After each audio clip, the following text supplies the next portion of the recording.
next major update for Black Ops 6 is about to touch down in just a short few days. There's a lot to cover here. Let's not even bother with an intro, but stick around to the end so you can hear my crappy opinions. I also have a question for you guys. Are you more excited about the new features being added into Black Ops 6 Season 4, or are you more excited about the nostalgic features? If you're excited at all, let's get rolling though. In the update touching down on May 29th, we are expecting some new weapons. Always interesting anticipating what weapons we'll see in the latest updates. If you're itching to freshen up your arsenal, Season 4 is bringing new firepower across all modes. So we have the LC-10 SMG that will be available at launch. This weapon will be available via the Battle Pass. This gun coming back from Black Ops Cold War. Allegedly, it's still an all-around monster. Great accuracy, solid range, and a decent magazine of 34 rounds, making it a killer pick for mid-range fights. It's got slower handling than most SMGs, but it more makes up for it with the control and consistency. And we also have the FFAR-1 assault rifle also available at launch, also available in the Battle Pass. A bullet hose with the recoil to match, perfect for aggressive players who want to get in close and melt enemies. It plays like an SMG with assault rifle damage and supports underbarrel launchers for added chaos. Please don't use the underbarrel launchers. And we have the SX Model 07 Marksman Rifle that will be available in season as an event award. Say hello to the lever action legend. The SX delivers massive crit damage and has that snappy cowboy feel that's just fun to use. It's slower to fire, sure, but once you mod it with faster levers or tighter stocks, it becomes a precision powerhouse. And we have the Olympia special shotgun coming in mid-season. The Olympia returns as a blast from the past. It's perfect for tight hallways and close-up panic moments. It only holds 2 shots, so make them count. Aim down sights for a tighter spread, or hip fire to hit wide. Not much customization though. That gun was an absolute demon back in the day. If it plays anything like it used to, I'm sure it'll be a monster. And we have the melee pickaxe weapon coming mid-season. 1 swing, 1 down. The pickaxe is brutal, quick, and satisfying as hell. It's got that short melee range, but its fast attacks and savage animation make it a favorite for stealthy or chaotic moments. It's also very on brand for Iceland maps this season. And we have some new attachments and mods along with the weapons. The G grip for SMGs and ARs.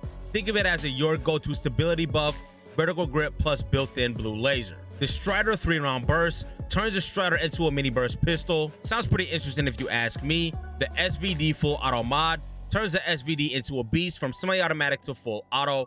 Pretty self-explanatory. And the TR2 CQB auto conversion. A marksman rifle turned into an SMG hybrid.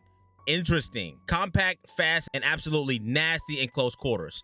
I am very curious to see how that plays out. It can definitely be fun in public matches, but I can also see things getting real corny at the same time. Season 4 of Black Ops 6 is shaking things up with both fresh and familiar multiplayer modes. Team elimination is the first dropping at launch. It's like kill confirmed, but each team only gets a limited number of lives per round. Every time a player goes down, they drop a dog tag.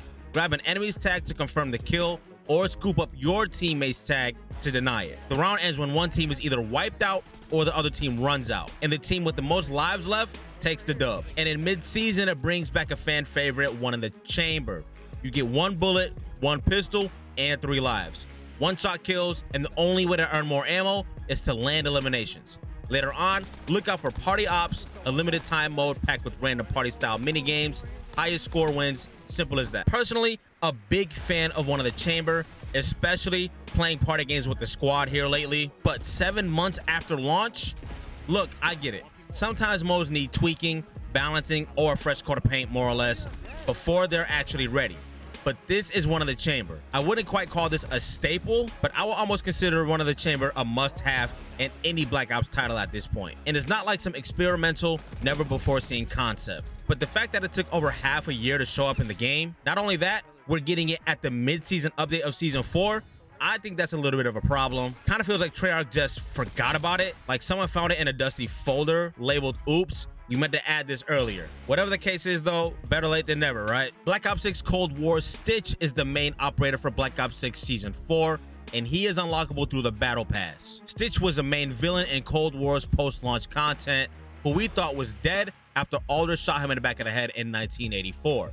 According to the blog, He was never shot at all, and he will be back to cause havoc once again in Black Ops 6's post-launch story. With Alder having broken him out of prison, Stitch's return was leaked ahead of his outro cinematic, which lends more credibility to the weapon leaks. There are also 3 more operators behind the code names, Corgi, Doberman, and Poodle, but who those 3 people could be is anyone's guess. And we have some new maps touching down here. Shutdown, a small-scale 6v6 map set in an Iceland hydraulic plant. Fugitive raises the stakes with a medium-sized prison map built for infiltration and chaos. And Blitz, a compact stripe map supporting 6v6 and 2v2, delivers fast-paced battles across a disrupted convoy site. Arriving mid-season is Eclipse, and finally, Fringe. I've been waiting for Fringe to return ever since this game launched. Again, it took them over half a year, but better late than never. Another highlight of mine as well, Fringe being a Black Ops 3 classic is making its grand return in Season 4. This map was built for the advanced movement era, back when jetpacks and wall running were a thing, but now with Black Ops 6 testing similar mechanics, it's got people wondering. I am curious how this is going to play out. I think it'll do just fine, but I know it will not feel the same as it did 10 years ago. And that's right, Black Ops 3 is almost 10 years old now. Do you guys feel old yet? And let's be real, if you play a Black Ops 3, you probably have some fond or frustrated memories getting beamed across the map by someone holding down that barn. Welcome back, Fringe. And Season 4 is bringing back a ton of content to zombies as well. The biggest headline is Grief is back. The classic 4v4 mode from Black Ops 2 returns with some big upgrades. In Grief, 2 teams drop into the same zombies arena and battle to outlast each other. Not with bullets, but by capturing zones to trigger debuffs called griefs that mess with the enemy team. You can't directly damage the other players, but you can body block, slow them down, or just let the zombies do the dirty work. Capture zones appear throughout the match, and completing objectives there can trigger effects like draining your rival's ammo or even freezing them in place. It's tense, tactical, and a great way to flex your survival skills. There are 11 different grief arenas, all carved out from the main zombies map like Liberty Falls, the Tomb, Shattered Vale, etc., with open layouts, active perks, and faster rounds. Matches move quickly and get pretty wild. Wonder weapons and certain gobblegums are restricted to keep things fair. And yes, you can respawn every 3rd round if at least one teammate is still kicking. Outside of Grief, there's plenty more to chew on. The Shatter Blast ammo mod lets your bullets explode and crack open armored zombies with splash damage. You can upgrade it into Chain Blast, knock enemies down, or even repair your armor by breaking theirs. Pair that with 3 new gobblegums, like Explosive Flourish, which creates blasts when you reload, or Rain Burps, which makes zombies burp rainbows. I think that's freaking ridiculous, but I get it. Nice little curveball, I guess. Later in the season, you'll also get your hands on the Grim Reaper, a support launcher with 4 rockets per burst. It's perfect for clearing out entire waves and is unlocked through the new Rivals event. And there'll also be some mid-season limited time modes. Starting Room locks your squad into the first zone of a map for a survival challenge, while Abomination Challenge puts you up against the superpowered version of the terrifying boss. Lastly, look for new Dark Ops challenges and leaderboards rewards. For zombies grinders, looking to prove they are top of the undead food chain. And that's everything we know about Black Ops 6 Season 4 so far. So about the grief mode, I think that sounds pretty dope. I never played this back in the day. I do know a few people that have, and they enjoyed it a lot. Again, if it held that much weight, why are we waiting this long to add it into the game? And it does seem like this year's COD coming up is going to be really zombies focused, and it kind of already seems like they're starting to invest in the zombies community a little bit more. So if you ask me, we got some great additions. Terrible timing in my opinion, but a lot of this should have been added way earlier.